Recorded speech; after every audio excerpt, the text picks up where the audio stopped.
When an off-grid solar array aligns perfectly with a clear midday sun, conditions are optimal for maximum power production. Under these ideal conditions, many entry-level technicians assume that constant solar irradiance will result in a steady, unmoving flow of charging current into the battery bank. Then they check their monitoring equipment right at peak sun. The power input remains high, but the charging current is steadily dropping.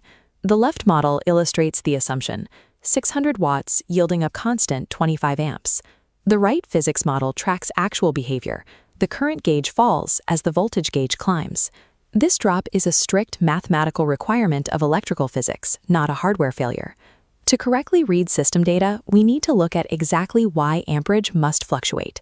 We will examine how MPPT controllers route energy and how this dynamic directly impacts the safety and architecture of your system. Dropping current confirms the charging system is functioning exactly as the laws of physics dictate. This equation governs low-voltage power. Power equals voltage multiplied by current. To understand charging, we invert it to solve for current. Current equals power divided by voltage. Charging current relies entirely on the available array power and the real-time battery voltage. Let's apply this. We have a solar array producing a steady 600 watts. It is feeding a heavily depleted battery resting at exactly 24.0 volts. 600 divided by 24 gives us 25 amps of charging current. As energy fills the battery, voltage rises. The array produces 600 watts, but battery voltage rises to 28.8 volts.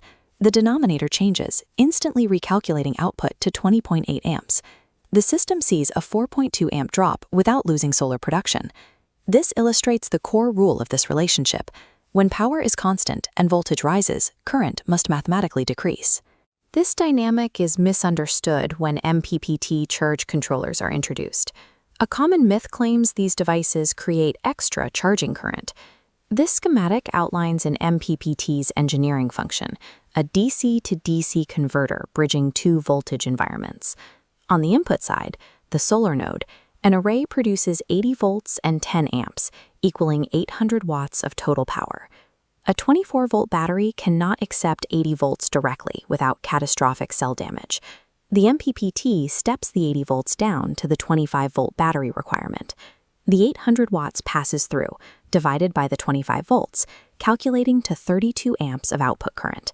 To maintain the 800 watts of raw power on the output side, the controller proportionally increases the current to 32 amps.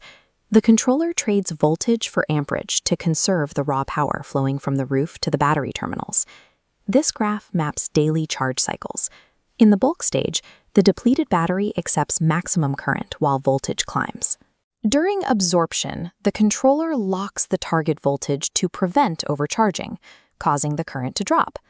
Rising internal resistance inside the battery cells forces the charge acceptance rate down, mirroring the calculations we performed earlier. Finally, the battery reaches the float stage. It is fully saturated and requires almost no energy to maintain its state. The declining current curve at the end of the day signals a healthy, saturated battery. In a physical installation, misunderstanding dynamic current leads directly to architectural failures. A common mistake occurs during wire sizing. Installers frequently calculate their wire gauge based on the current coming from the solar panels, rather than the converted output current at the battery. When undersized cables carry that multiplied MPPT output current, they rapidly overheat. Insulation melts, voltage drops, and the system becomes a fire hazard. Conductors and fuses must always be rated for the maximum charging current at the lowest nominal battery voltage. This checklist outlines your hardware ceilings. A 40-amp MPPT controller will mathematically hit a thermal wall at exactly 40 amps. Adding extra solar panels to the roof does not bypass this physical limit. Furthermore, modern battery chemistries like lithium iron phosphate feature internal battery management systems. These boards enforce strict current caps that cannot be mathematically exceeded without triggering a shutdown.